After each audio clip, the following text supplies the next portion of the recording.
My name is Hannah Cole. I was 31 when this story started. I was 43 when it ended. And if you had met me in the middle of those years, you probably would have said I looked like the kind of woman who had everything under control. Senior analyst at a corporate finance firm in Baltimore. Good salary, structured life, color-coded calendars, clean credit, quiet routines. I was the kind of person people trusted with numbers because I respected what numbers revealed when feelings were trying to lie. What I did not understand back then was that family can become its own kind of accounting fraud. Not the kind that shows up on paper, the kind that lets people keep drawing from you long after they have decided you do not belong on the account. I met Ethan Mercer 12 years before everything broke apart. He was a pharmaceutical sales rep back then. Smooth, attentive, good at reading rooms. The kind of man who knew how to make you feel like the only person standing in one. He had a 6-year-old son named Noah and a tiredness in his face that made him seem softer than he probably was. Noah's biological mother, Vanessa, had left when he was 3, moved to Arizona, started over, stopped sending checks, stopped calling with any consistency that mattered. Ethan never dramatized it. He would say things like, "She's figuring herself out," in that flat, practiced voice people use when pain has been sanded down into embarrassment. I was not looking to rescue anyone, but when I met them, rescue was already the shape of the role waiting for me. Ethan was behind on bills. The townhouse in Towson was hanging by a thread.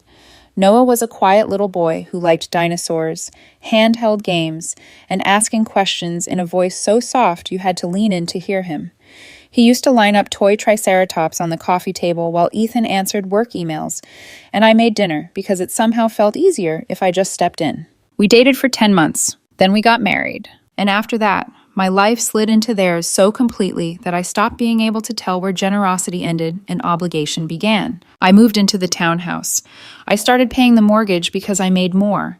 I covered groceries, utilities, health insurance gaps, school supplies, Noah's dentist bills, the urgent care visits, the soccer registration fees, the birthday cakes, the field trip forms that always seemed to need cash the morning they were due.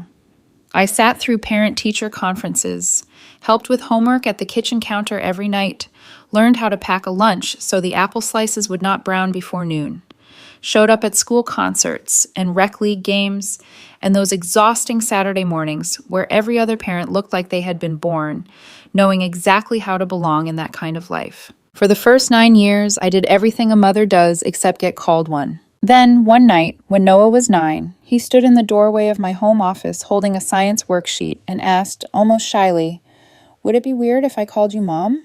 I remember every detail of that moment. The yellow hallway light behind him. The way one of his socks was inside out. The fact that I had been reviewing a forecasting model and suddenly could not see the numbers anymore. I asked him if that was what he wanted. He nodded and said, "My real mom isn't here. You are." There are some sentences that enter your life like a blessing. And because you are human, because you are foolish enough to love, you think they might stay true forever. So for years after that, I was Mom. Not in some dramatic movie way. In the real way. The ordinary way. The forms, the rides, the reminders, the meals, the flu nights, the forgotten cleats, the long drives, the money that moved invisibly from my account into the shape of his life. I did not keep score, at least not out loud. I thought that was what family meant. Until the night of his college acceptance dinner. The envelope was still in my hands when Noah said it. "You're not my real mom, just keep paying." We were in the private room at Vincenzo's overlooking the harbor. 42 people in that room. Family, friends, 2 of his teachers, boys from his lacrosse team, neighbors, Ethan's sister, my colleagues, people smiling into candles, and camera phones and the soft gold light reflected off the water outside. I had reserved the room weeks earlier, over $4,000 by the time the deposits and food and drinks were totaled. The envelope I was holding contained plane tickets to Barcelona for Noah and 2 of his friends. Graduation gift, $1,800. I had imagined surprise. Gratitude, maybe. At the very least, a smile. Instead, Noah looked at the envelope, then at me, and did not reach for it. "I don't need that," he said, loud enough that the conversations nearest us began to thin and stall. I already told Dad I wanted cash. He had been talking to me differently for months by then. Sharper. Colder. Like I was not a parent, but a funding source with legs. Every time I tried to correct it, Ethan would smooth it over. He's 18. He's stressed. Don't make every tone a war. So I kept my voice calm. We can talk about that later, I said. Tonight is about celebrating you. No, I'm good. He smiled then. Not kindly, not nervously. It was the smile of someone enjoying the stage. Stop trying so hard, he said. You're not my real mom. Just keep paying like you do. The room went still in that awful, polished way groups of people do when they are desperate not to look like they are witnessing something intimate and ugly. I turned toward Ethan. He was standing maybe 5 feet away, near the end of the table, talking to his sister Diane. He had heard every word. I know he had because his face changed before mine did. Not shock, not anger. Something smaller, colder, recognition maybe.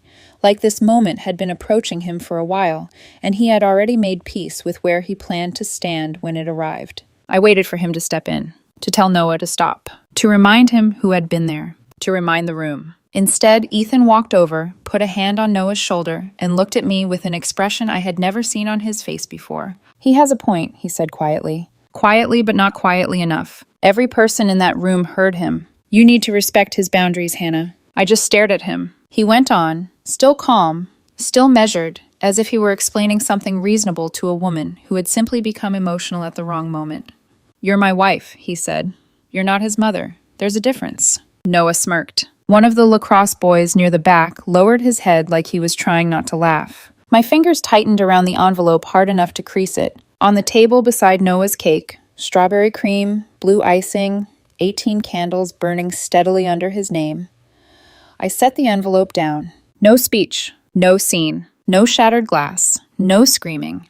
None of the things people imagine when they talk later about someone losing it. I walked through that room while people stepped aside to let me pass. Nobody stopped me. Nobody said my name. I could feel them watching me through the weight of their silence, and that was somehow worse than if someone had openly chosen a side. Outside, the harbor air felt cold and wet against my face. I got into my Audi, shut the door, and for 1 second just sat there with both hands on the wheel, breathing in the kind of tight, metallic breaths that do not quite reach your lungs. Then I started the engine. As I backed out, I saw them through the restaurant windows. 42 people framed in warm light. My husband, my stepson, the family I had been financing for 12 years, watching me leave like I was the disruption. I drove straight to the bank. Here is what nobody tells you about being a stepmother. You can love with your whole life. You can pay, plan, carry, organize, rescue, soothe, sacrifice, and stay.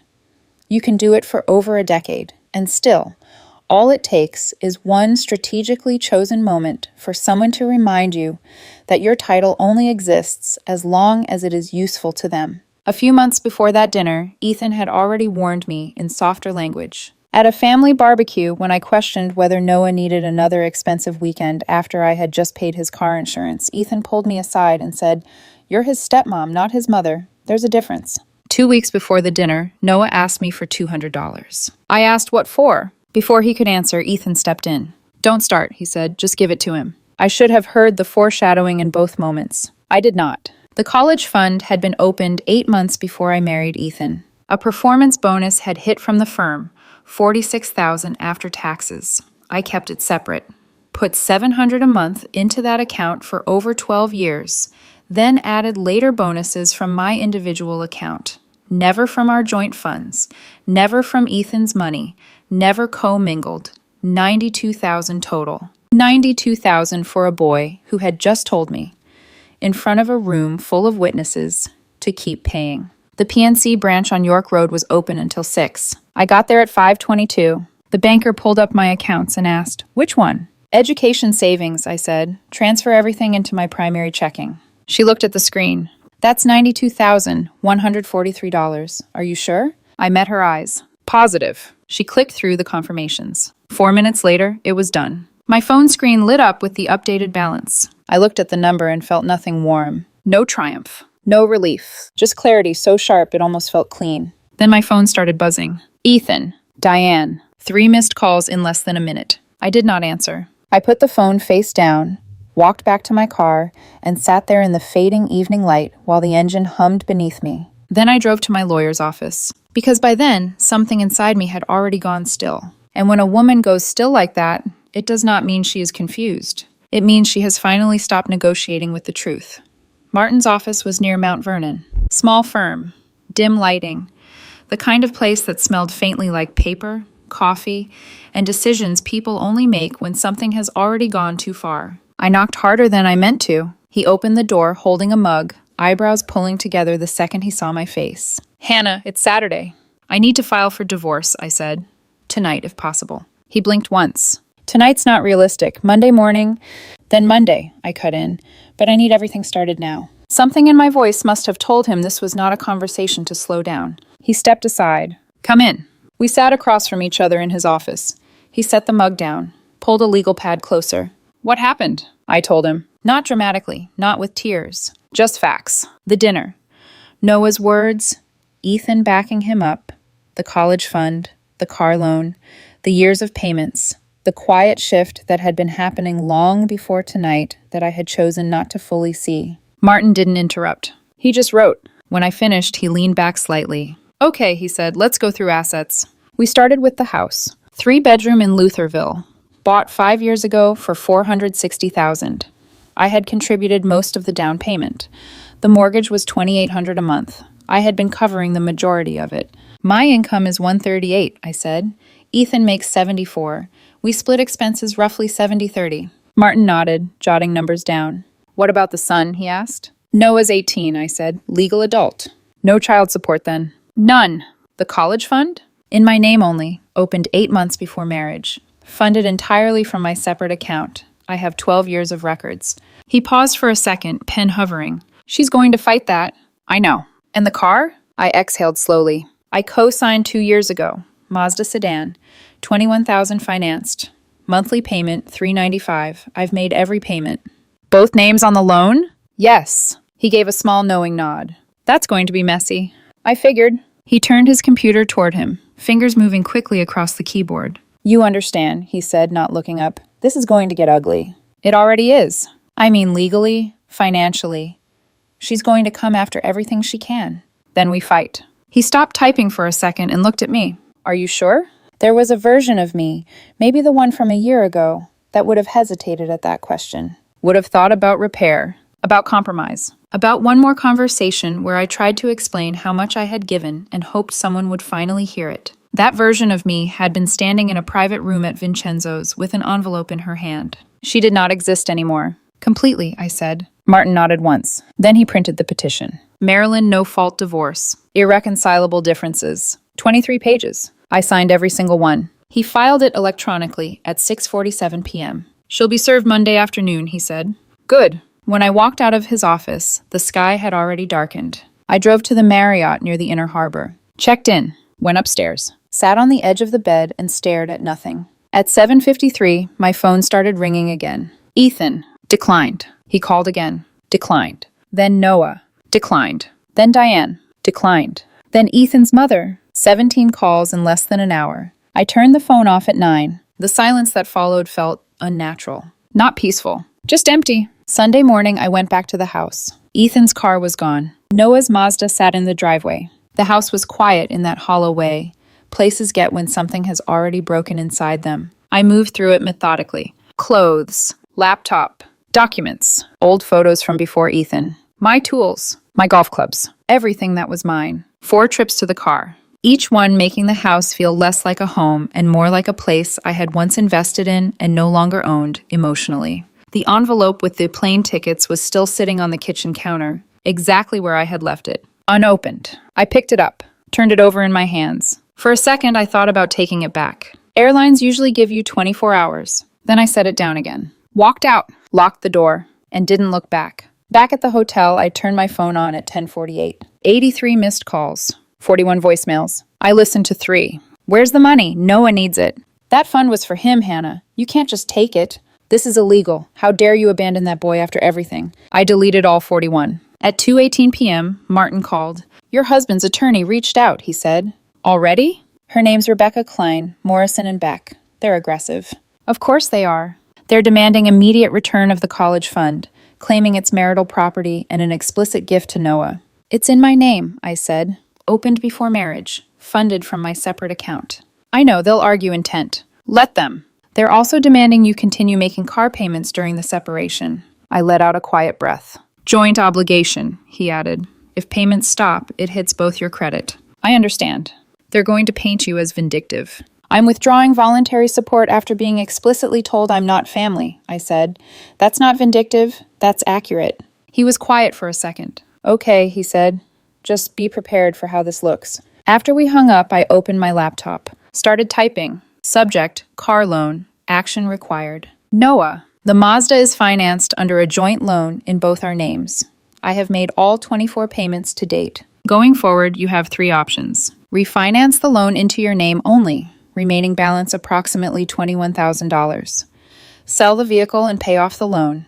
Begin making the monthly payments yourself, $395 due on the 15th. If no action is taken and payments are missed, the account will go to collections and impact both our credit scores. Please confirm your choice by Friday.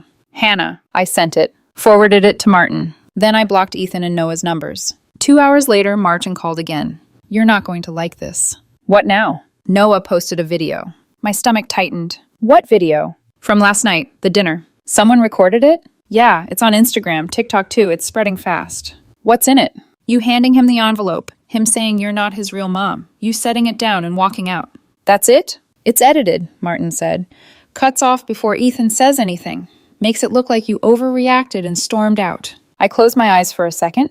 Are you serious? Dead serious. Comments are brutal. I opened Instagram. Found Noah's profile. The video was right there. 43 seconds. Just enough to tell a lie cleanly. No context. No Ethan. No, just keep paying. Just me, looking composed, handing over a gift. Him rejecting me. Me walking out. Caption. When your stepmom makes your college acceptance dinner about herself. The comments were already piling up. Imagine being this insecure. Step-parents like this are the worst. Kid sets a boundary and she throws a tantrum. Hundreds of them. Climbing every time I refreshed. Someone had tagged my firm. Multiple times. People calling for me to be fired. Saying I was unstable. That I shouldn't be working with clients. Don't respond, Martin said. Don't engage. Let it die. They think I'm some controlling psycho, I said quietly. I know, but anything you say will make it worse. I hung up. Sat there staring at the screen as the numbers climbed. 16,000. 18. 20. People discovering it in real time. Judging me in real time. Condemning me in real time. At 4:30 p.m., someone knocked on my hotel door. I looked through the peephole. Tom. Senior partner at the firm. I opened the door. Hey, he said. No smile. Can I come in? I stepped aside. He sat in the chair by the window. I stayed on the bed. Saw the video, he said. It's edited. I figured, but it's making rounds. Clients are asking questions. HR's already gotten emails.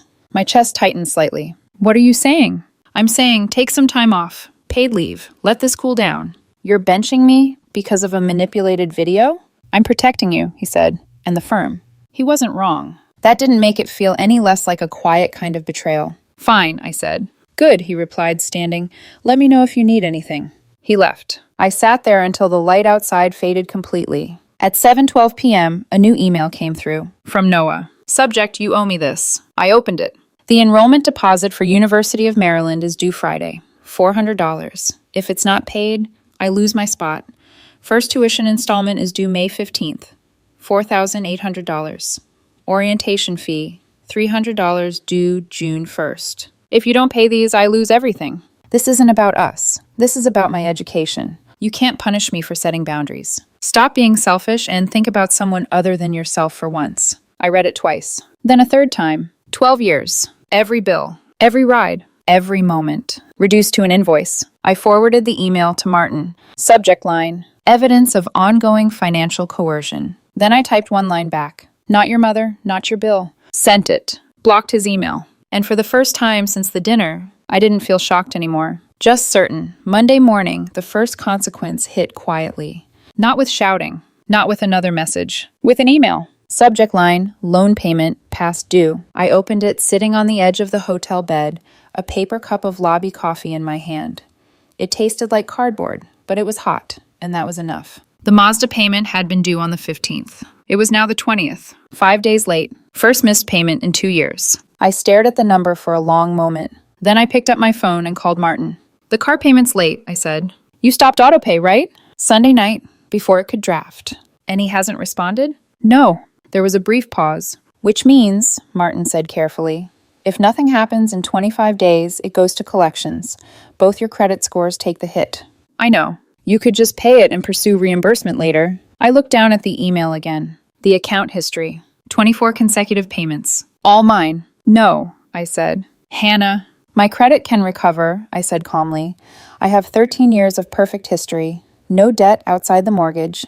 Stable income. Well, had stable income. I'll be fine. And him? He's 18, I said, with one loan. If this goes to collections, it follows him for years. Martin didn't say anything for a second. You're playing hardball. I'm not playing, I said. I'm done. Silence again. Then, okay, your call. We hung up. At noon, Ethan was served. Process server went straight to his office. Martin called to confirm. His attorney wants mediation, he said. No. They're also filing an emergency motion this afternoon. For what? To freeze your accounts, claiming you moved marital assets. I almost smiled. It's in my name, opened before the marriage. I know, but they're going to argue intent, that it was a gift for Noah. Let them. You're risking a lot, or I win. He exhaled slowly. Emergency hearing Wednesday morning. I'll be there. Baltimore County Circuit Court felt colder than I expected. Not physically, emotionally. Like a place where stories get stripped down to what can be proven and everything else just evaporates. Judge Mendez presiding. Small courtroom. Just us, the lawyers, a bailiff, a court reporter. No audience. No sympathy. Rebecca Klein went first. Sharp suit, controlled voice, no wasted movement. Your Honor, this is a clear case of financial retaliation. My client's husband withdrew over $92,000 from what was explicitly represented as a college fund for their son immediately following a minor family disagreement. Minor. I almost laughed. This is punitive, she continued, vindictive, an attempt to control through financial deprivation. Martin stood when she finished. Your Honor, he said evenly, the account in question was opened 8 months prior to the marriage. It is held solely in my client's name and funded entirely from her separate premarital earnings. There is no legal basis to claim it as marital property. But it was intended for the child, Rebecca cut in. Intent is not the same as a completed gift, Martin replied. No beneficiary was ever designated. Control remained exclusively with my client. Judge Mendez turned her attention to me. Ms. Cole, she said, did you represent this account as a college fund for your stepson? Yes, Your Honor. And what changed? The room felt very still. I stood. At his college acceptance dinner, I said, in front of 42 people, he told me I'm not his real mother and to just keep paying. My husband agreed. I was explicitly told I'm not family. I handed the folder to Martin, who passed it forward. Bank statements, I said. 12 years of transfers. All from my individual account. Never commingled. Judge Mendez flipped through them. Year after year. Same source. Same pattern. Same consistency. She looked up at Rebecca. When was the account opened? 8 months before the marriage, Your Honor, but...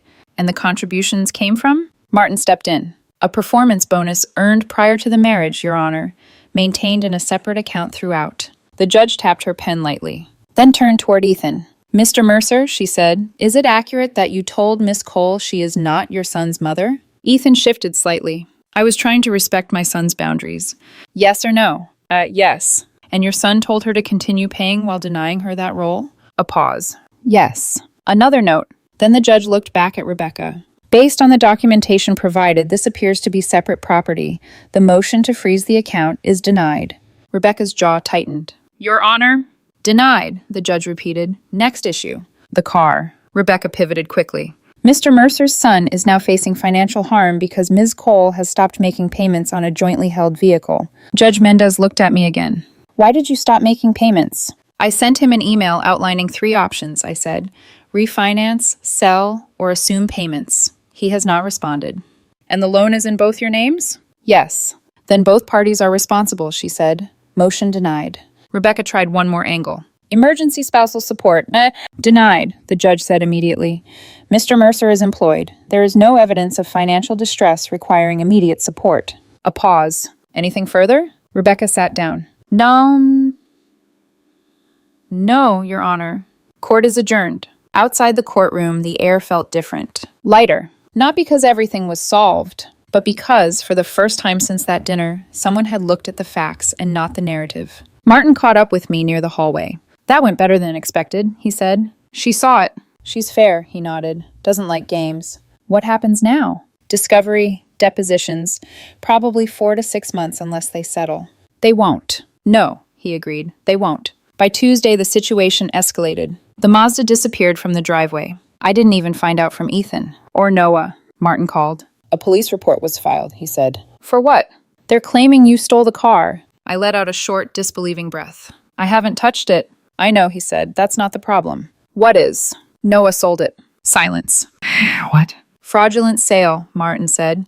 Forged a lien release, gave the buyer fake paperwork, took $18,000 in cash. My grip tightened around the phone. He doesn't even own it outright. Exactly. The buyer tried to register it. Leanne came up active. That's when this blew open. That's criminal. It is. What happens now? The bank repossesses, auctions it. Comes after both of you for the remaining balance. I closed my eyes. How much? After auction? Probably $7,000 to $9,000. Of course. By the time the bank caught up, it was already too late. They recovered the car, auctioned it. Loss came back at $14,000 recovered. $9,000 still owed with fees. My credit score dropped 73 points. I paid it, because I had no choice. Wednesday morning, Martin called again. Have you seen Noah's Instagram? No. Check it. I opened the app. New post. Photo of the Mazda. Keys on the hood. Caption. When your stepmom tries to steal your car because you hurt her feelings. The comments were worse this time. Not confused. Certain. This woman is unhinged. Someone check on this kid. Abusive step-parent energy. 23,000 likes. Climbing. They think I tried to steal it, I said quietly. I know, Martin said, but you can't respond. He committed fraud. The court will see that, he said. The internet won't. That afternoon, my phone rang. Unknown number. I almost didn't answer, but something made me. Hello? A pause. Then a woman's voice. Hannah? Yes. It's Vanessa. The name landed like something pulled from the past and dropped into the present without permission. Noah's biological mother. The one who left. I heard what happened, she said. Saw the videos. That was messed up. I didn't say anything. I know I haven't been around, she continued. But I want to help Noah now. I'm in a better place financially. There was something about her tone. Too smooth. Too prepared. Where are you going with this? I asked. I can help with college, she said. We can figure something out. My fingers tightened slightly around the phone. When did you start talking to him again? A pause. About 6 months ago. 6 months. Something inside me shifted. Did you tell him to set boundaries with me? Silence. That kind of silence that answers the question without needing words. Did you tell him to say I'm not his real mother? I asked. I just told him he doesn't owe you anything, she said carefully. That it's okay to have boundaries. How much are you actually contributing? I asked. Give me a number. Another pause. I mean, I thought we could split it, she said. You know, co-parent the expenses. I let out a slow breath. So nothing. That's not fair. Don't call me talking about stepping up when you're doing exactly what you did before, I said, my voice still calm. Showing up only when it doesn't cost you anything real. I hung up and sat there. 6 months. 6 months of influence. 6 months of conversations I never knew existed. And suddenly that dinner didn't feel spontaneous anymore. It felt prepared. Planned. Like a script someone had rehearsed until it sounded natural enough to pass as truth. I didn't know yet how deep it went. But I knew one thing. That night at Vincenzo's, it hadn't just been betrayal. It had been set up. The proof didn't arrive dramatically. No anonymous envelope. No late-night knock on the door. Just a message forwarded to Martin. A screenshot. At first glance, it looked insignificant. Just a blurry photo of a phone screen taken at an angle. But the moment I leaned closer, the air in my chest changed. A text thread. Between Noah and Vanessa. Time-stamped. 6 days before the dinner. Martin called me as soon as he received it. Where did this come from? I asked. Diane, he said. Ethan's sister. That stopped me. She sent it? Apparently she found it on Noah's laptop while helping him move things around. Said she felt guilty. I stared at the screenshot again. Read the line slowly. Vanessa, just be clear with her. You have a real mom. You don't owe her anything. Noah, should I say it at the dinner? Vanessa, perfect timing. Lots of people there. If she reacts, she looks bad. Noah, what exactly should I say? Vanessa, say you appreciate what she's done, but you need boundaries, and that she should keep supporting you financially. That part is separate. Noah, word for word? Vanessa, your words, but make it clear she's not your mom, and she should keep paying. Noah, you'll cover college once I'm free of her? Vanessa, I promise. The timestamp sat there at the bottom. 6 days before the dinner. 6 days. I didn't realize I had stopped breathing until Martin spoke again.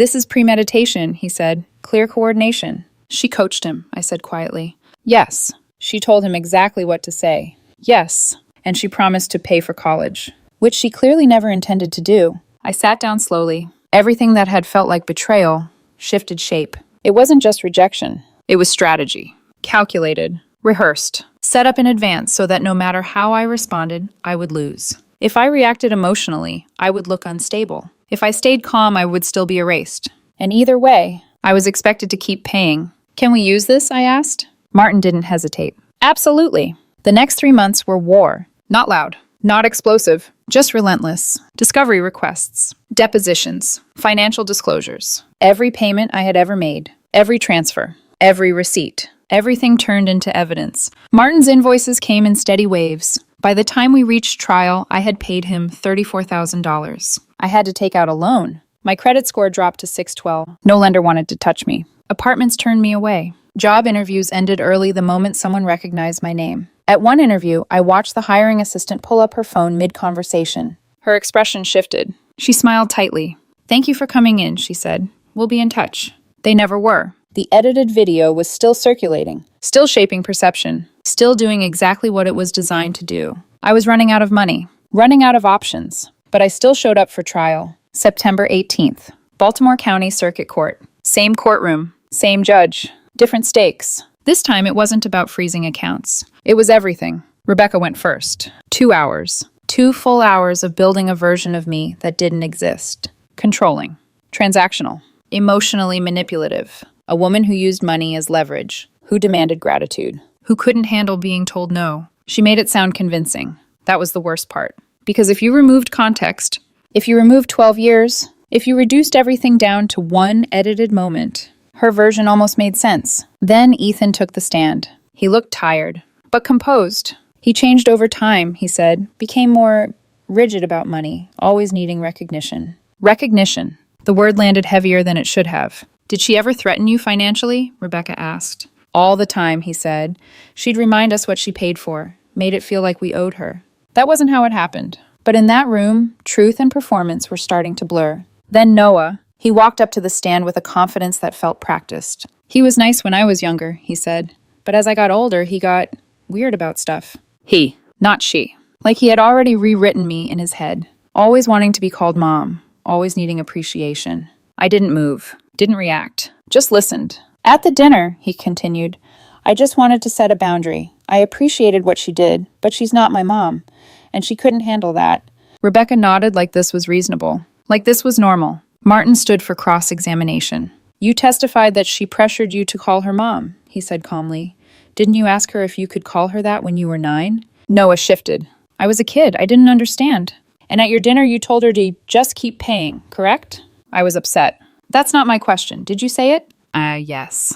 While also telling her she's not your mother? Silence. I was setting a boundary. Martin paused, then reached into his folder. Your Honor, he said, Defense Exhibit 12. He handed the printed screenshots forward. The room changed. Not loudly, but noticeably. Text messages between the witness and his biological mother, Martin said, 6 days prior to the dinner. He read them. Every line, every word. Slowly. Deliberately. Noah's face lost color. Ethan sat up straighter. Rebecca's jaw tightened. Did your biological mother coach you to say those words? Martin asked. We were just talking. Yes or no? Yes. Did she promise to pay for your college if you cut Ms. Cole out? She said she'd help. Did she? Silence. No further questions. Martin put me on the stand after lunch. I spoke for 30 minutes. No embellishment. No emotion. Just facts. The contributions. The structure. The separation of accounts. The timeline. At the dinner, Martin asked, what exactly did he say? He told me I'm not his real mother, I said, and to just keep paying. And your husband? He told me to respect Noah's boundaries. Said I'm his wife, not his mother. Why did you withdraw the college fund? Because for the first time in that room, the answer felt simple. Because I'm not his mother, I said. They made that clear, so I stopped funding someone who told me I wasn't family. Rebecca stood for cross. You're keeping the entire fund, she said. Money you admit was intended for him. It was intended for him when I believed I was his parent. You're punishing a teenager. I met her eyes. I'm protecting myself from people who valued me for what I provided, not who I was. The room went quiet. Even the court reporter paused for half a second before continuing. Rebecca tried again. You withdrew $92,000 the same day. I withdrew my money, I said, after being told I wasn't family. That seems calculated. It was. She didn't ask another question. Judge Mendez called for recess. Ruling in 30 days, she said. We stepped out into the hallway. How do you think it went? I asked. Martin adjusted his tie slightly. The texts helped, he said. A lot. And without them? He didn't answer immediately. That's not the version we're dealing with, he said finally. We both knew what that meant. Without proof, truth doesn't always win. 30 days. That's how long it took for my entire life to sit in suspension. No job. Diminishing savings. Legal bills stacking. Waiting. Just waiting. But something had shifted. Not outside. Inside. For the first time since that dinner, I wasn't trying to be understood anymore. I was just waiting for the outcome. Because I already knew what had happened. And that finally was enough. The ruling came on a Tuesday morning, October 9th, 10 a.m. My phone rang, and I knew before I answered. It was Martin. You won. He didn't say it dramatically. Didn't pause for effect. Just stated it. Clean. Definitive. For a second, I didn't respond. Say that again, I said. You won, he repeated. The college fund is confirmed as separate property. You keep it. I closed my eyes. Not out of relief. Out of something heavier. House equity? I asked. Split 65-35 in your favor. Alimony? Denied. I let out a slow breath. Car? Separate civil ruling, he said. Noah owes you $9,200 plus legal fees. Total around $14,000. I almost smiled at that. Will I ever see it? Probably not, Martin said honestly. He has no assets. Of course he didn't. So I spent $34,000 in legal fees to win a judgment I'll never collect. You won the principal, Martin said. That's what matters. We hung up. I sat there on the edge of my bed in the hotel room that had stopped feeling temporary weeks ago. Then I opened my banking app. $43,000 left from the college fund. Another $28,000 from the house equity that would come through once everything finalized. $71,000 total. I had started with $92,000. A six-figure job. Perfect credit. A family. I was ending with $71,000. No job. Damaged credit. And silence where a life used to be. But I had won. Or at least, I had not lost everything. An hour later, my phone rang again. Unknown number. I almost ignored it. Then answered. Hello? Is this Hannah Cole? Yes. This is Brian Moss from Meridian Financial Group. We're expanding our Baltimore office. Your name came up during our search for senior analysts. I sat up slightly. Okay. One of our recruiters came across the full version of a video that's been circulating, he continued. The unedited one. My grip tightened on the phone. Unedited? Yes, it shows the full exchange, context included. For a second, I didn't speak. Then, would you be interested in discussing an opportunity? He asked. Yes, I said immediately. Absolutely. We spoke for 5 minutes. Set a meeting for Thursday. After I hung up, I just sat there, processing. Somewhere out there, the truth had surfaced. Not loudly, not viral in the same way the lie had been, but enough. Enough for the right person to see it. Enough to shift something. 3 weeks later, I was standing in the produce aisle at Whole Foods. Tuesday afternoon. Normal. Ordinary. The kind of moment life gives you when it's testing whether you're actually ready to move forward. And then I saw them. Ethan, Noah, standing by the tomatoes, loading vegetables into a cart like they belonged to a version of life I used to recognize. They saw me at the same time. Noah looked down at his phone. Ethan's face went still. I walked toward them. Hey, Ethan said. His voice was careful, measured, like he was stepping onto unstable ground. Hey, I replied. Noah didn't look up. Congratulations on the ruling, Ethan said. Thanks. Silence. Then, you took everything from him, Ethan said. He's at community college now, working at Target. You destroyed his future. I studied his face for a second, then shook my head slightly. I took what was mine, I said. He destroyed his own future when he decided to be cruel in front of 42 people. He's a kid. He's an adult, I said. Old enough to commit fraud. Old enough to face consequences. That made Noah look up. Finally, you really can't let this go, he said. Let what go? I asked. The 12 years? The public humiliation? The fraud? Which part? His jaw tightened. I set one boundary, he said. And you nuked everything. I held his gaze. You didn't set a boundary, I said calmly.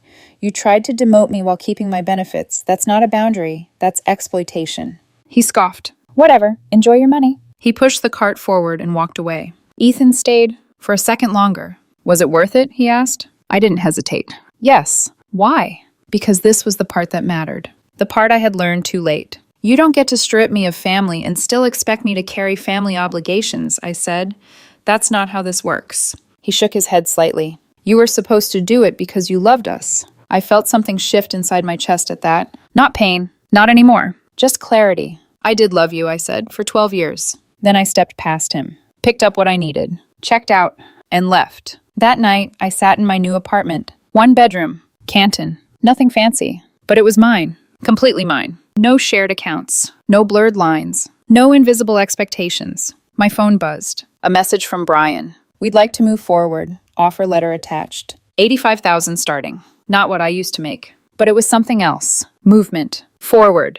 My credit score had already started climbing again. 647. Slow, but steady. 71,000 in assets. A job. A place to live. A future that didn't depend on anyone else's definition of my role. I sat back against the couch and looked around. At the quiet. At the absence of chaos. At the space where something new could actually grow. I had paid a price. 9 months. 34,000 in legal fees. A damaged reputation. A broken version of a family I had once believed in. But I had gained something too. Something I hadn't realized I had lost until it was gone. Self-respect. They had tried to keep me as a provider. A safety net. A wallet. While quietly removing the part of me that made any of that meaningful. And when I refused, they tried everything.